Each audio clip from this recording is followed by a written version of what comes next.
everyone, Andrea Praver with Great Expectations Realty. So I have been asked quite a bit lately what questions somebody that's considering getting into real estate or somebody that's considering switching brokerages should ask of a new broker or brokerage that they are interviewing. So I just kind of came up with a few questions that I know I would ask if I were in a position where I had to go to another brokerage. Now, of course, I don't, because I am the broker owner of Great Expectations Realty. So obviously I'm not switching brokerages. That would be kind of problematic. Anyway, but some of the questions that I would ask if I were in your shoes. One of them, of course, is the splits. And for anybody that is considering getting into career real estate, they probably don't even know what a split would be. But basically, let's say that the commission is the sale of a house. Let's make it easy. Say $100,000 house. Let's say that you're getting paid 5% as the listing person, the person that listed, they are going to split it with you. So the seller is paying them, and then the buyer's agent, they bring in a buyer, and the listing agent is like, hey, I'll give you half of my commission if you'll just bring me a buyer. So that's the split right there of that part. But then you as a real estate agent cannot get paid directly. It actually is your broker. You are essentially like an apprentice to the broker. So it's not actually your commission that you just got, it's the broker's commission. So let's say you do bring in 2.5%, for example, of $100,000.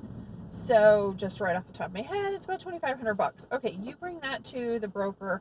The broker is then going to do your split with that broker. So let's say you're on a 80-20 split.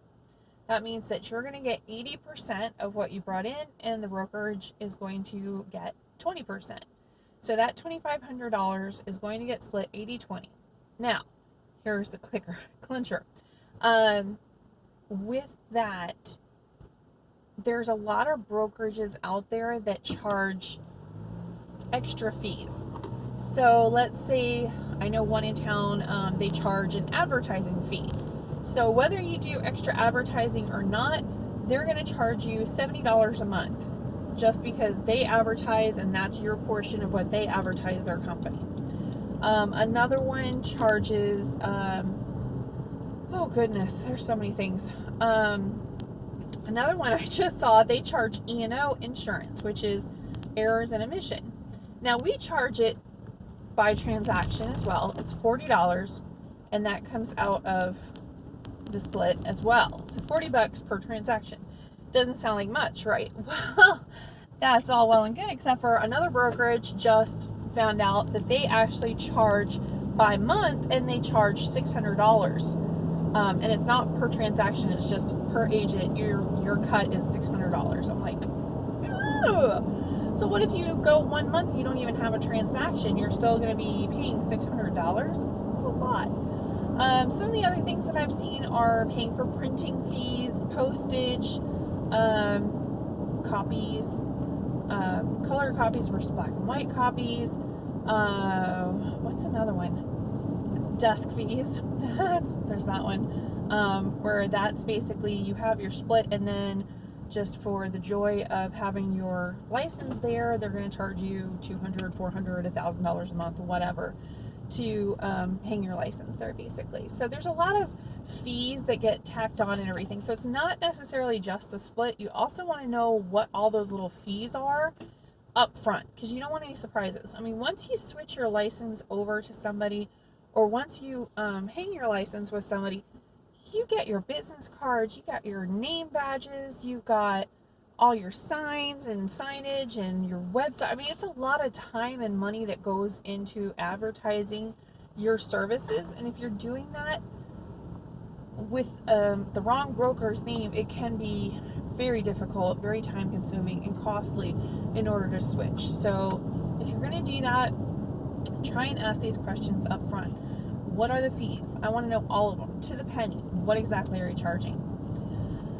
One of the other fees that come up is not necessarily based on your broker per se. It's actually the Realtor Association. So if your broker is a member of the local association of realtors, then they get charged per real estate agent to be a member, basically. If your broker is a member, you automatically have to be a member, but that's where you get the access to like the different contracts that realtors use and the MLS and stuff like that. Now, can you do real estate without being a member of the Realtors Association? Of course. Is it way easier and worth the money? Definitely. They do make things much easier. So, and there's also a lot of education and classes and camaraderie that goes with it. So, yeah. But it is expensive. It's, for us here, it's right just under about $1,000 per month, good God, $1,000 per year per agent. So there's like $30 per month, and then you also have an annual fee as well. So heads up on that. So that's a fee that basically goes straight to the Realtors Association. And normally here the broker collects it, but then they turn it right into the Realtor Association. So what other fees?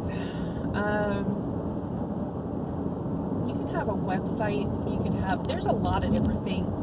You use like DocuSign or eSign. I mean, there's just so many things that you can pay for that maybe your broker will pay for you.